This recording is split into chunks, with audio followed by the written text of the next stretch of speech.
2010 সালের পর সমস্ত ওবিসি সার্টিফিকেট বাতিল, এরকম কিন্তু নয়।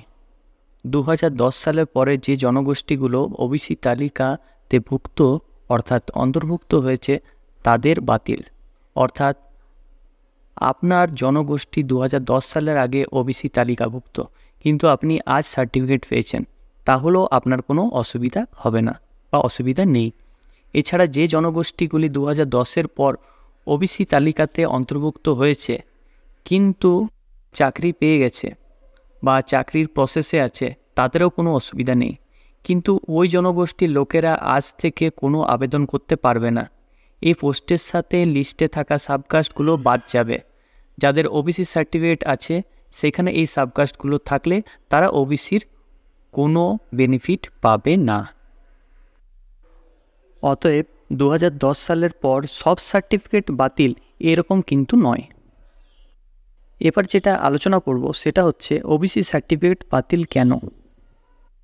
উল্লেখযোগ্যভাবে 2011 সালে পশ্চিমবঙ্গে তৃণমূল কংগ্রেস সরকারে আসার পর থেকে ওবিসি সার্টিফিকেট নিয়ে দুর্নীতির অভিযোগ ওঠে।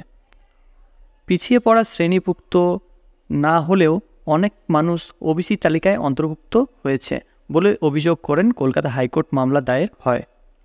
বুধবার উভয় পক্ষের আইনজীবী শোনার পর কলকাতা হাইকোর্ট 2010 সালের পর তৈরি হওয়া ওবিসি সার্টিফিকেটগুলো বাতিল করার নির্দেশ দেয়। এই রায়ে প্রায় 5 লক্ষ ওবিসি সার্টিফিকেট বাতিল হবে বলে জানা গিয়েছে।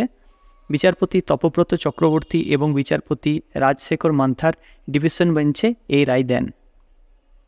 এবার প্রশ্ন হলো, কাদের এই সার্টিফিকেটগুলো বাতিল হলো?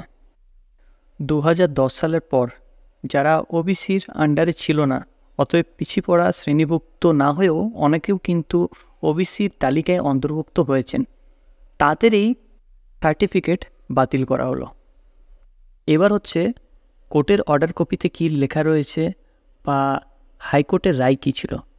তো দেখুন, বুধবার সকালে কলকাতা হাইকোর্ট নির্দেশ দিয়েছে যে রায় ঘোষণা হওয়ার পর বাতিল হওয়া ওবিসি সার্টিফিকেটগুলি আর চাকরি প্রক্রিয়ায় ব্যবহার করা যাবে না। এই নির্দেশ প্রায় 5 লক্ষ ওবিসি সার্টিফিকেট বাতিল করা হয়েছে। তবে এর পাশাপাশি আরও জানিয়েছে যারা 2010 সালের পর ওবিসি সংরক্ষণের কারণে যারা চাকরি পেয়েছেন তারা এই সিদ্ধান্তের প্রভাব থেকে মুক্ত থাকবেন।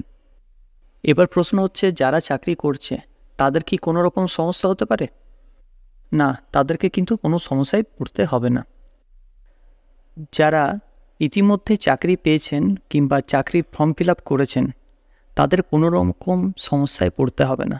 তবে নতুন করে রায়ের পর থেকে 2010 সালের পর প্রায় 5 লক্ষ ওবিসি সার্টিফিকেট আর বৈধ নয়।